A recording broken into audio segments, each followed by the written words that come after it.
Karen broke into my farm to steal eggs, thinking she was going to do well. So, I swapped the fresh eggs for rotten ones.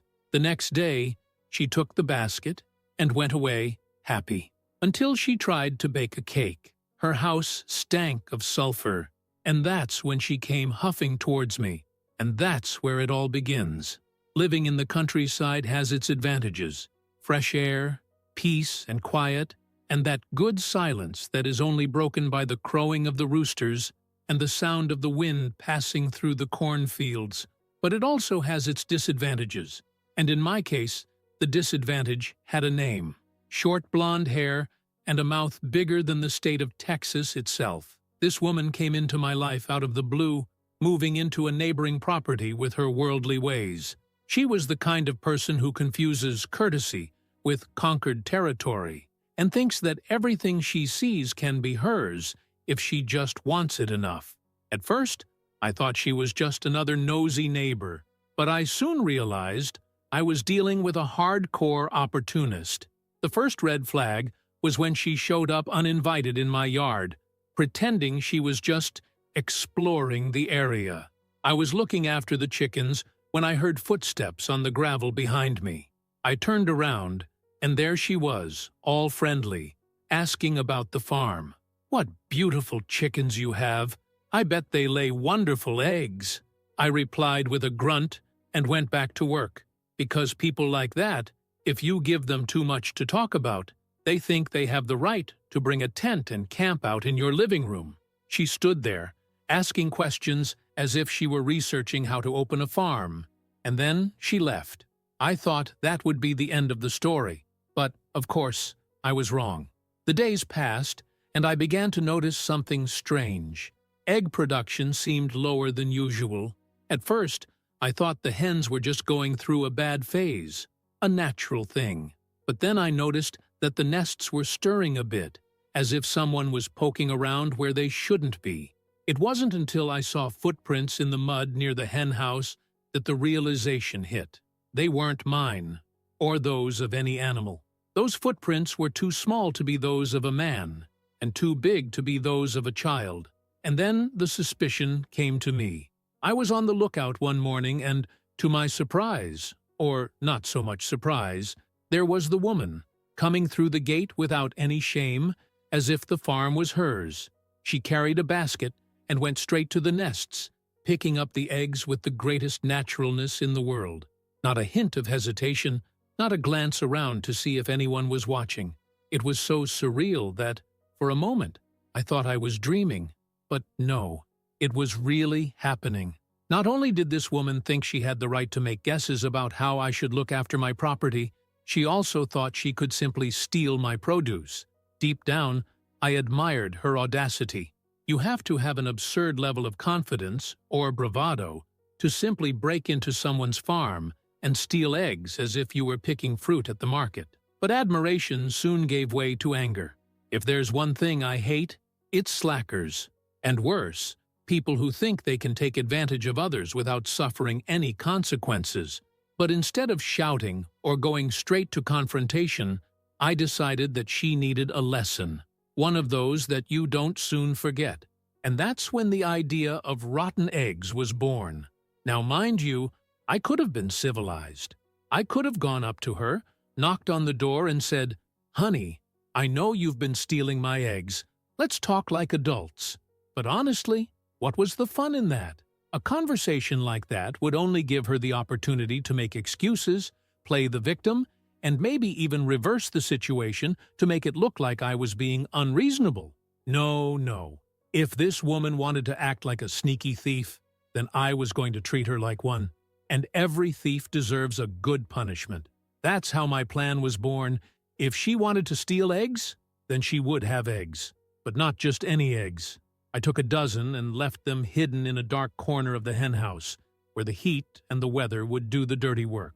3 weeks later, when I went to check, the smell that rose when I opened the box almost knocked me over. They were the worst eggs I had ever tasted. They looked like they had been spawned in hell and then sent to rot in purgatory before reaching my hands.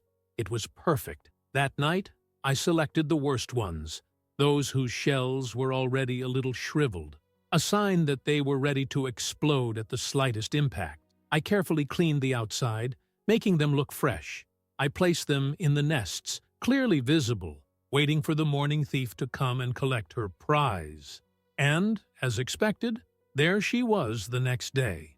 I hid behind the barn fence, from where I had a perfect view of the crime taking place. She entered the yard with her little wicker basket, as happy as if she were going on a picnic. She didn't even hesitate. She picked up the eggs as naturally as she could, piling one on top of the other. I almost laughed out loud right there. How can anyone be so confident in their own pickiness? The woman was stealing eggs like crazy, without even looking around. It was a level of cockiness that bordered on the artistic.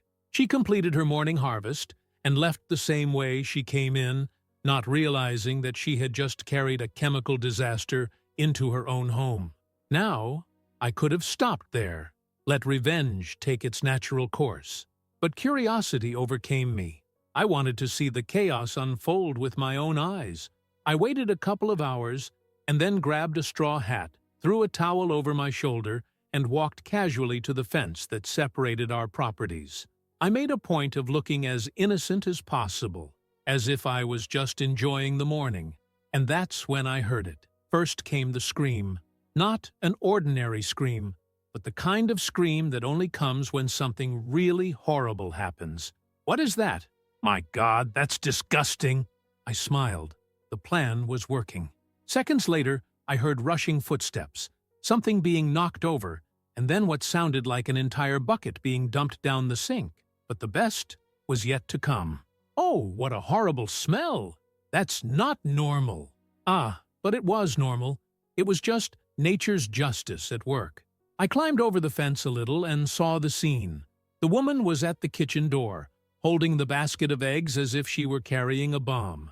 From the look on her face, she had already broken at least one in the house, and now her whole kitchen must have smelt of sulfur and despair. She looked at the remaining eggs as if they were cursed, holding them in her fingertips with disgust and despair mixed in equal measure.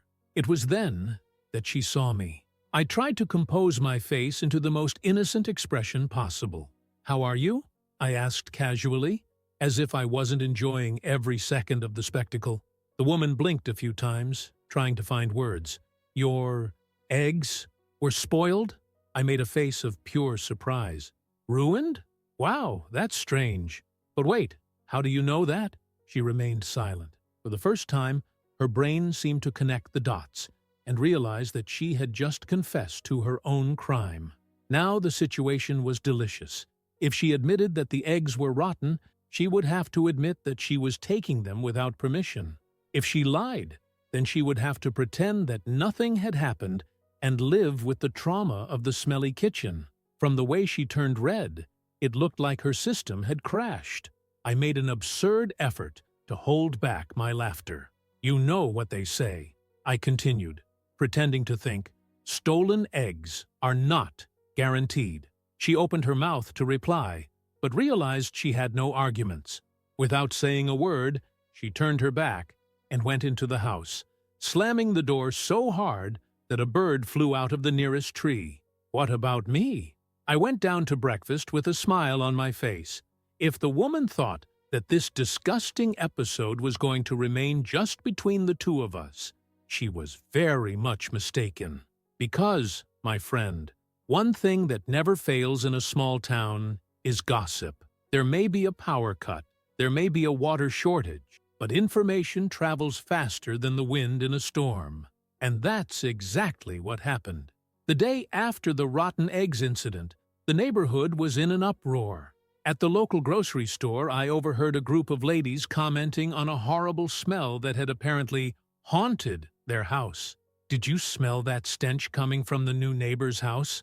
whispered one of them, pretending to fiddle with her tomatoes, but clearly focused on the hot topic. "I did," replied the other indignantly. "My balcony smelled of sulfur. My husband thought there was a pipe leak, but the smell was coming from her house." I held in my laughter and pretended to be picking potatoes while I listened. The best part was the theory someone came up with. They say that when your house starts to stink out of the blue, it could be the evil eye, the stuff of envious people. Ah, if only they knew the truth. And the situation only got worse for the woman. From what I was told, she tried to get rid of the eggs in every way. First, she threw some of them in the kitchen garbage can. Fatal mistake. The smell was so unbearable that she had to throw everything away the next day. Then, she tried to bury them in the yard, but only spread the stench throughout the garden. And the final blow? He threw the last of them in the garbage on the sidewalk, thinking that the garbage men would pick them up soon. But it was the wrong collection day, and the heat made the smell worse. The next morning, the bags were full and about to explode. And that's exactly what happened when a street dog decided to rip open the plastic. A neighbor who was passing by at the time saw the scene and described it later, horrified. That was a tragedy. When the bag was opened, the smell was so strong that I almost threw up right there. And the best part, who had to clean it up? That's right, the egg thief lady. Now, any minimally intelligent person would have learned their lesson. But this woman? Oh no. Instead of simply accepting that she'd been taken for a ride and getting on with her life, she decided to double her bet. 2 days later, she showed up at my farm. I already knew she was coming because neighbors said she'd been asking about how to report suspicious egg producers. She wanted to frame me, thinking I'd sold spoiled eggs to someone. Idiot. As if I sold eggs to her. When she arrived, she came with that theatrical manner, as if she was about to give a big speech. I was mending a fence when I saw her silhouette approaching, with her arms crossed and a serious expression. Ah, here comes shit. We need to talk, she said. All important. I crossed my arms and smiled. Then, talk, she sniffed, trying to sound threatening. I hear you've been handing out spoiled eggs, and that's a public health risk. This woman's audacity knew no bounds. She came into my yard after stealing my eggs and wanted to accuse me of a crime? I tilted my head, pretending to think. Distributing spoiled eggs? That's interesting. Who told you that? She hesitated. Of course she hesitated. She couldn't say that she herself had taken the eggs illegally. I heard comments in town. Comments? Or are you talking about the eggs you stole? There you go. Her face turned red. There was no way out. I've never... That's right. Because, as far as I know, only one person has ever had this problem. And that person was caught entering my chicken coop without permission. But of course, you can go ahead and file a complaint. You'll just have to explain why you were taking eggs that weren't yours.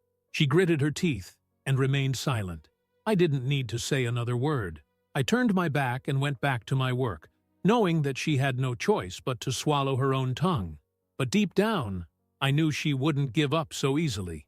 Those kind of people never give up, and I was ready for the next round.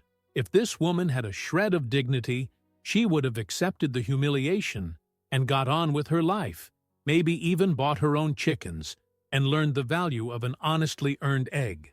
But no, she was the kind of person who, when she's caught out, doesn't accept her mistake. She tries to blame it on others. After the conversation in my backyard, I thought she would calm down. But the truth is that it only stoked her thirst for revenge. Instead of simply swallowing her pride and moving on, she decided she was going to hurt me. And that's how, 3 days later, the news reached me that this woman was spreading a rumor in town. She said I was selling contaminated eggs and that my chicken coop was a health risk. Yes, you read that right. The woman who used to steal my eggs and take them home was now trying to paint me as the criminal in the story. The next morning, while I was collecting the eggs, the real ones, fresh and fit for consumption, a white car pulled up at the entrance to my farm.